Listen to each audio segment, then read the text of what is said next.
All right, so what are we gonna have a look at? So I will walk you through a little bit about me and the social engineering pirate queen. I will tell you a little bit about her techniques that she's using. I will even tell you why am I telling you about her. Well, her, it's a little bit of me, but there is point to it. And then towards the end, I will tell you a little bit about how you can protect yourself. So, my name is Sarka. People often ask me, like, it's a little like strange name. What does it mean? So while there are a couple operas and there's a poem from a symphony from Smetana that's beautiful, I always tell the story about this mythical warrior. So there was a war where this mythical warrior pretty much social engineered and entrapped a bunch of men and then with other women. So the war was uprising of women against men. And Sarka was the one that social engineered and entrapped the men and then together with all the other women slaughtered them. So that's what I always say about myself. So who am I? In my free time, I do kendo. This is Japanese martial arts. I do some bug bounties and some CTFs. One of the CTFs we did was in Paris for La Nuit du Hack. One of my teammates, she gave all of us totem animals. And she said, while you, obviously your totem animal is shark, I see you as a Cheshire cat. Cheshire cat is sociable, empathic, and malicious. So I used to do a little bit of music, but this was my last live show, and as you can see, even on a live show, I'm behind the computer in the back. I am also involved in a community a lot, so I am one of the people running OWASP Manchester. I am ambassador for B-Sides, both Cairo and Athens, and I am co-founder of the DEF CON group and InfoSec Hoppers. If you would like to support any of them, just find me. And I work at SureCloud. This is what I do during the day. While I love hacking and testing web applications and infrastructure and payment systems, I love the human part of it because I feel like humans are comparing to the computers that we know how to make them behave or misbehave. Humans are not predictable, and that's why I love to study them and incorporate it in my work. So when I moved from years of SOC experience and I was applying for a position at SureCloud, I kept telling them, this is what I want to do. I want to do social engineering and break into buildings. And they were like, okay, your first job ever will be you have 2 days and 3 offices to break into. Needless to say, first day I got into a server room and I walked out with a laptop and some sensitive documents. So I was right to be a good fit. So the Pirate Queen, the original one, she actually exists. And she's a Pirate Queen from 16th century Ireland. And she was total badass. She also socially engineered her dad because he didn't want to take her on a ship. So she cut her hair and broke into the ship to be able to go with her dad. And I believe she met Queen of England, but I think it was only to blackmail her, but counts. So the Grace O'Malley of 21st century is a social engineer. So she does things like this using fake IDs. This was one of my clients, and it's on their SharePoint. Some hacking, some payments, POS. This is me tailgating, me pretending to be a building management engineer coming to fix their router, me pretending to be office staff, or me getting into data center. Also, what I've been trying, I'm trying all kinds of new things. So this is UV powder that's normally, you can't see it. So what I was using it for to put it on a pin pad, And then I was hoping to see when people would smudge it, I would see the pin combinations. So then if you shine a light on it, you can see where the powder is or not. But I forgot to buy a brush for it, so I used my blusher brush. So in the evening where I went for a dinner, I looked like this. So enough about me. So what's social engineering originally? I mean, we know it in our realm of cybersecurity, but originally it's a political science. And as all the evil ideas, or it starts with a good idea. And it was 1894, they said, while there are all the machines, they have all the engineers to take care of them and make them live faster and live better. We should have someone to take care of us, the humans. So there was the social engineer, the original idea. Of course, all good ideas turn into bad ones usually. So it became pretty much mass manipulations where you're gathering data like this and then use it in campaigns like this. But what is it for us? Some people think it's some dark arts, some sort of mind kung fu or mind control spy-like, or as the blue teamers know it, maybe a little bit of a headache. For me, it's more lots of Googling, gathering OSINT. For me, it's lots of studying stuff like facial expressions, and you would usually find me at social events somewhere in a corner, and I'm looking at people what their body language is saying. Or I like to do in a restaurant, look at these couples on a date. I usually know how the date will end. So it's more than that, of course, and I see it as these three phases. So the first phase is sort of the remote phase, so where you are using different tools to gather OSINT. You do all your ishings. Second phase is the action phase. It's where we are interacting with the target, where we are leaving the chair at home and we have to go and interact with our targets. And once we are past our target, this phase is usually seen like get DA and get out, domain admin. So it's your crown jewels. But is it really? You need to understand your client. What is it what are their crown jewels? What is it that you're after? So I want to focus on the action phase. So before you start and before we get into the phase that I want to talk about, it's really important, that is what I was saying when I'm talking about the pirate queen as her and not me. Stop thinking at least like you. Stop running your own behavioral scripts. Because it's really important you stop thinking the way that you would think. You look at your target and you need to just use the knowledge that you learned how your target is behaving, all the psychology and body language, because thinking like you would be a mistake. You need to disassociate from your own personality. So I see it as, let's say, my day-to-day, like it's your main hypervisor. So it's like you need to eat and survive. But then I'm running these different virtual machines. So let's say day-to-day I am running probably Sarka and SIM. So my SIM is analyzing all the data that I'm seeing and I'm living.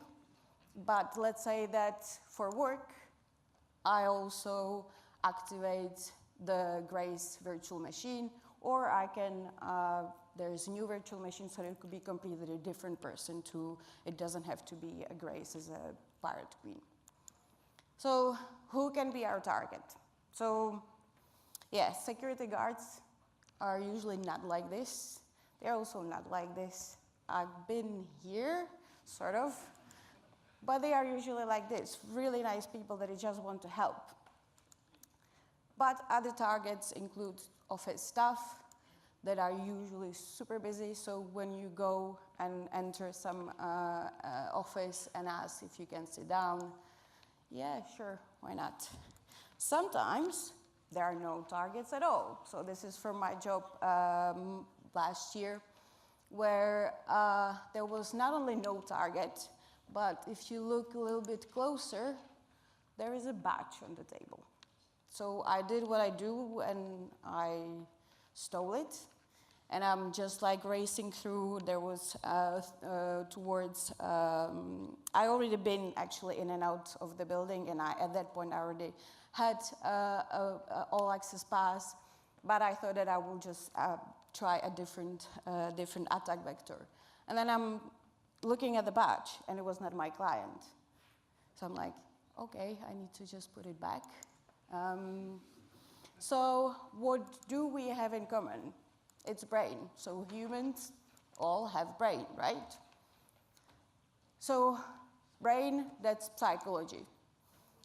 And think about it. So reality is objective, but our perception of reality is subjective. So what it means is, right now, in this moment, there is only one reality. But all of you, each of you have a different perception of the reality.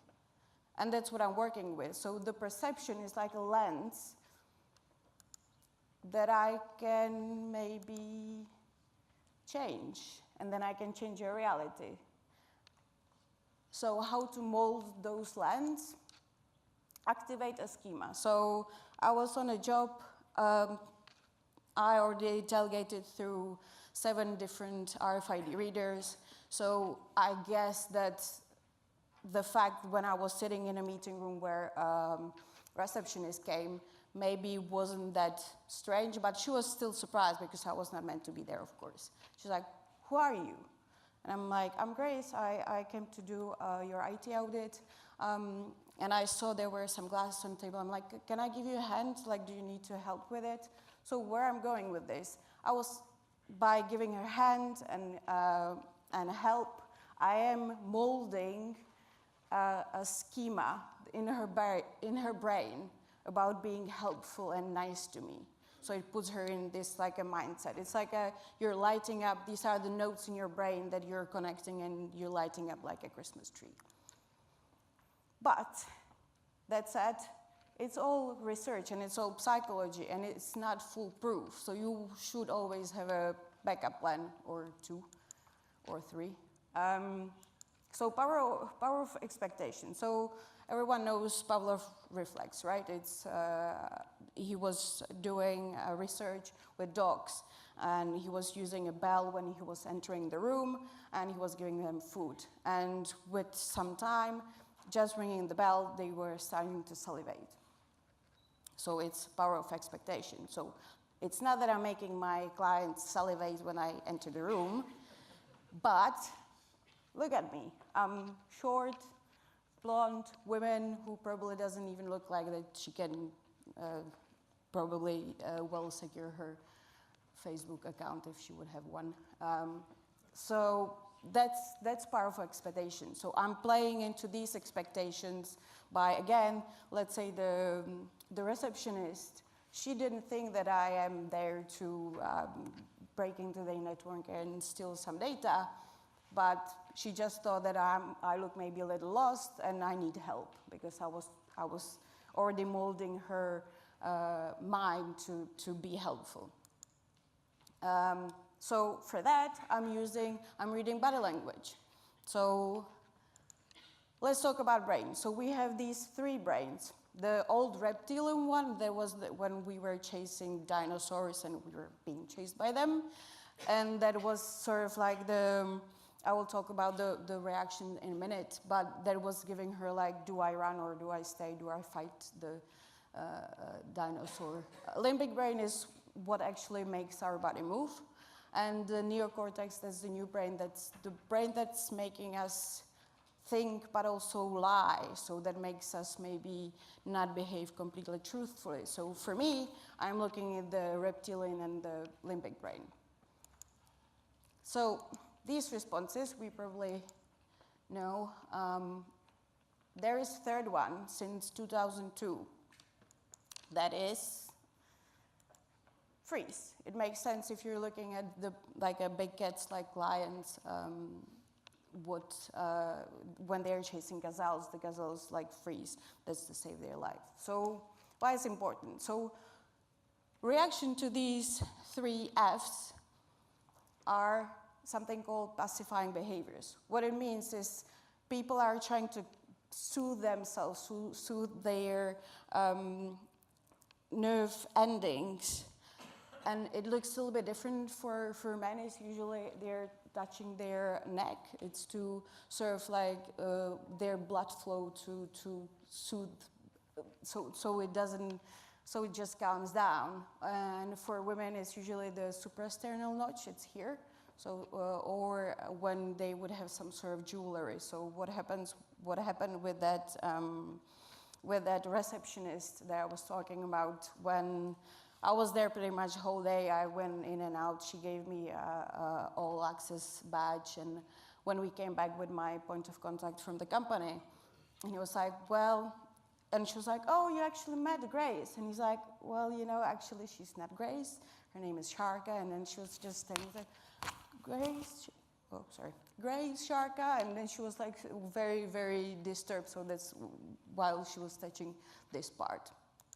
What I also look for are mirroring behaviors. That's the other side. That's when someone feels comfortable around me. I usually, what I'm trying to do is when I push up my glasses, people, even without glasses, they just touch here.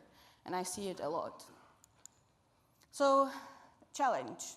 If you look at your neighbor right now and say hello, how would you define if that person likes you or not?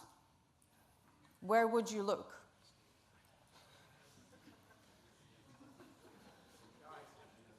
Eyes?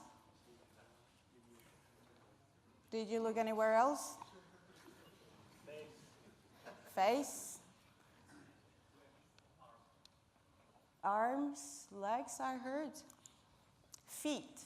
Feet are our most honest part of our body because we've been told since we were little, make this face or look this way. We are very controlling of our face and maybe a little bit of our arms. We know then when if we are going for interviews, we are not meant to be crossing our arms because we look defensive. But, so feet, tell me if you would see someone standing with crossed feet like this, is it a good sign? Does the person feel comfortable or not?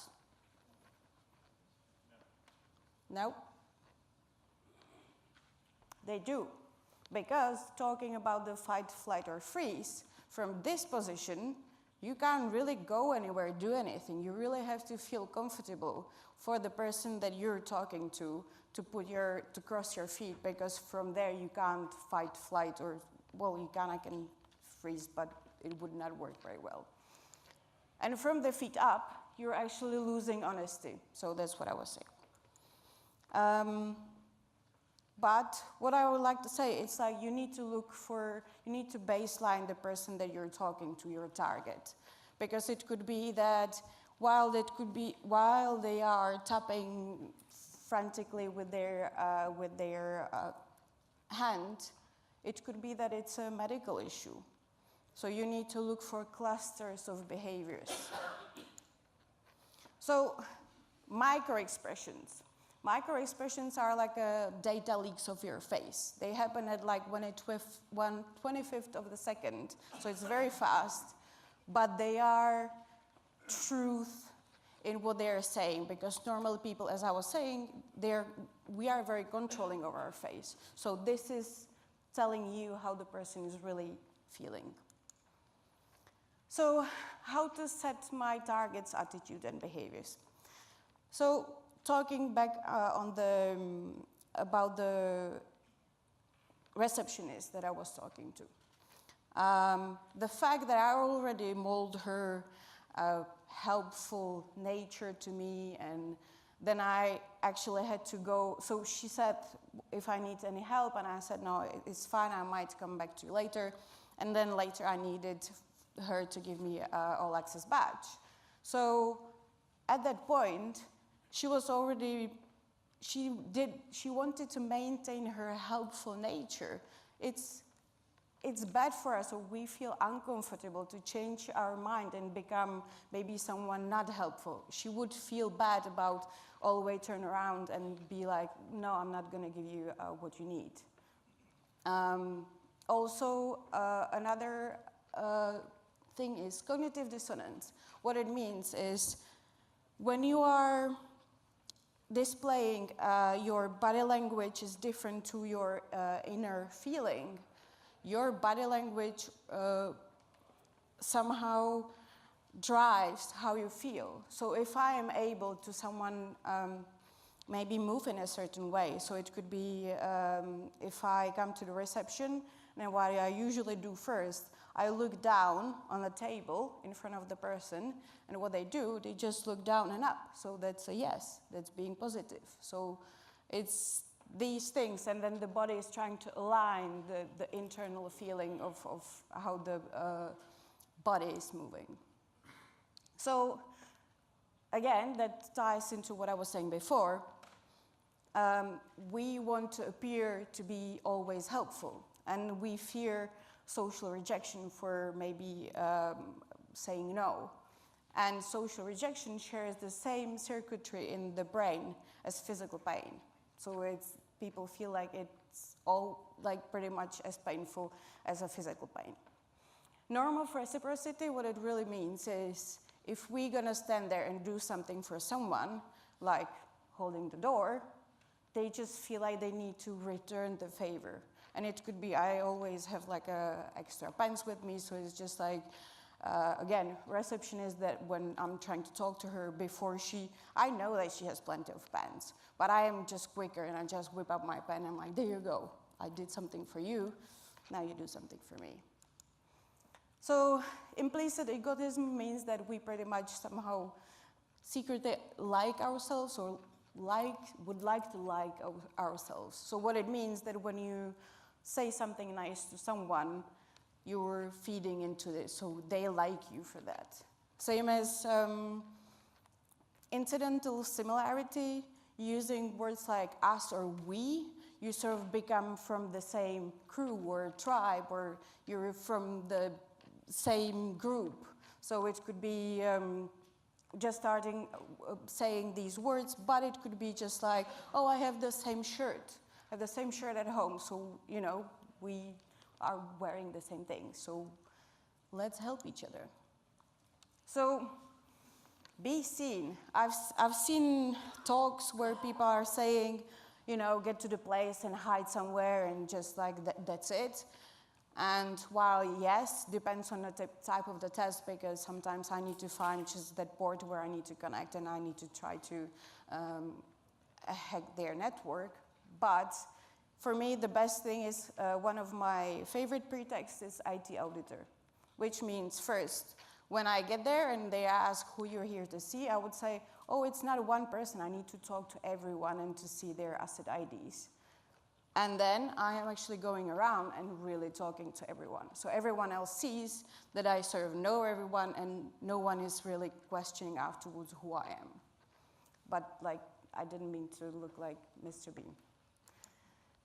So systematic versus heuristic processing. These are two types of how we process information. And I need to understand when I'm looking at my target, which type they're using. So the first one, the systematic processing, is more like someone who's in their job the first couple of days, very attentive, and they look at all the details. The second one, the heuristic one, it's like someone who's been there a couple of years and they don't really care.